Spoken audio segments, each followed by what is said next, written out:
নমস্কার বন্ধুরা, শ্রাবণী রান্নাঘরে আপনাদের সবাইকে স্বাগত জানিয়ে আমি আবারও একটা রান্নার ভিডিও নিয়ে আপনাদের সামনে চলে এসেছি। আজকের আমি আপনাদের করে দেখাবো খাসির চর্বি দিয়ে ঘুগনি। তাহলে চলুন এই ঘুগনিটা আমি কিভাবে বানাই সেটা আপনারা একবার দেখে নিন। খাসির চর্বি দিয়ে ঘুগনি বানানোর জন্য প্রথমে আমি গ্যাসটা অন করে একটা কড়াই বসিয়ে দিয়েছি। এবার আমি এতে দিয়ে দেব সর্ষের তেল। এখানে আমি রান্নাটা সর্ষের তেলেই করব। এখানে আমি প্রায় 3 চামচের মতো সর্ষের তেল এর মধ্যে দিয়ে দিলাম। দিয়ে এবারে প্রথমে আমাকে তেলটাকে একটু গরম করে নিতে হবে। তেলটা আমার গরম হয়ে গেছে। এবারে আমি প্রথমে এখানে ঘুগনির জন্য আলু ছোট ছোট করে টুকরো করে রেখেছি। এই আলুটা আমি এর মধ্যে দিয়ে একটু লাল করে ভেজে নেব। আলুটা আমার ভাজা হয়ে গেছে। এইবারে আমি আলুটাকে তুলে সাইড করে রেখে দেব।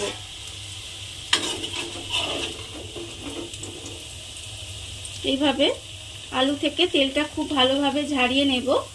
নিয়ে আলুটাকে আলাদা করে এইভাবে রেখে দেব। আলুগুলো আমি এখানে ভেজে তুলে রেখেছি। এবারে আমি ওই আলু ভাজার তেলের মধ্যে প্রথমে দিয়ে দেব 2টো তেজপাতা,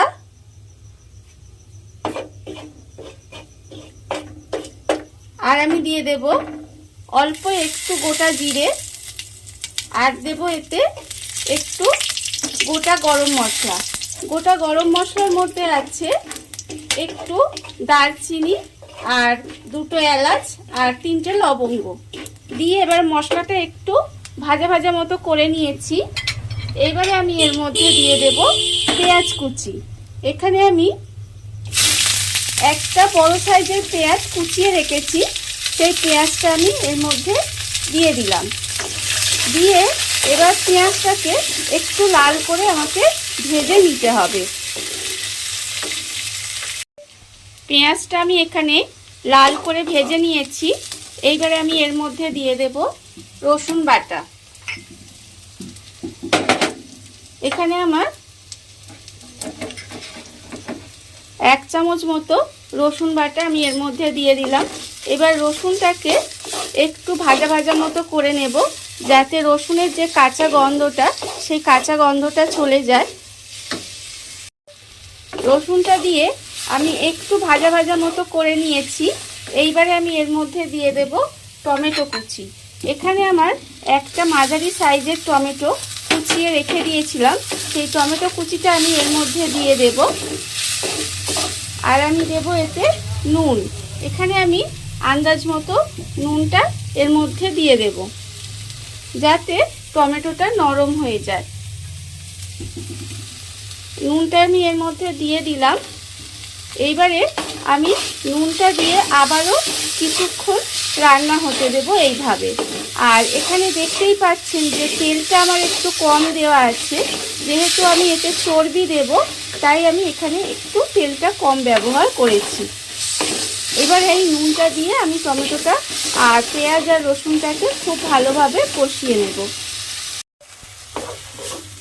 টমেটোর মধ্যে নুনটা দিয়ে খুব ভালোভাবে কষিয়ে নিয়েছি। দেখুন টমেটোটা নরম হয়ে গেছে। এইবারে আমি এর মধ্যে দিয়ে দেব হলুদ গুঁড়ো। এখানে আমি 1/2 চামচ মতো হলুদ গুঁড়ো দিলাম। আর আমি দেব লঙ্কার গুঁড়ো 1/4 চামচ মতো লঙ্কার গুঁড়ো দিলাম। আর আমি অল্প সামান্য একটু চিনি দেব 1/2 চামচের মতো। আর দেব অল্প একটু কাশ্মীরি লঙ্কার গুঁড়ো। আর আমি এতে দিয়ে দিচ্ছি একটু জল। দিয়ে এবারে এই মশলাটাকে খুব ভালোভাবে কষিয়ে নিতে হবে।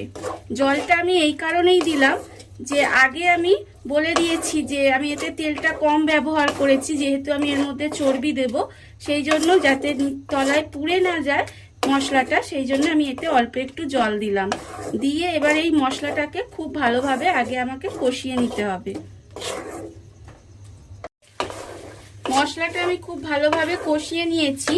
এবারে আমি এর মধ্যে দিয়ে দেব আদা বাটা। এখানে আমি 1 চামচ মতো আদা বাটা দিলাম।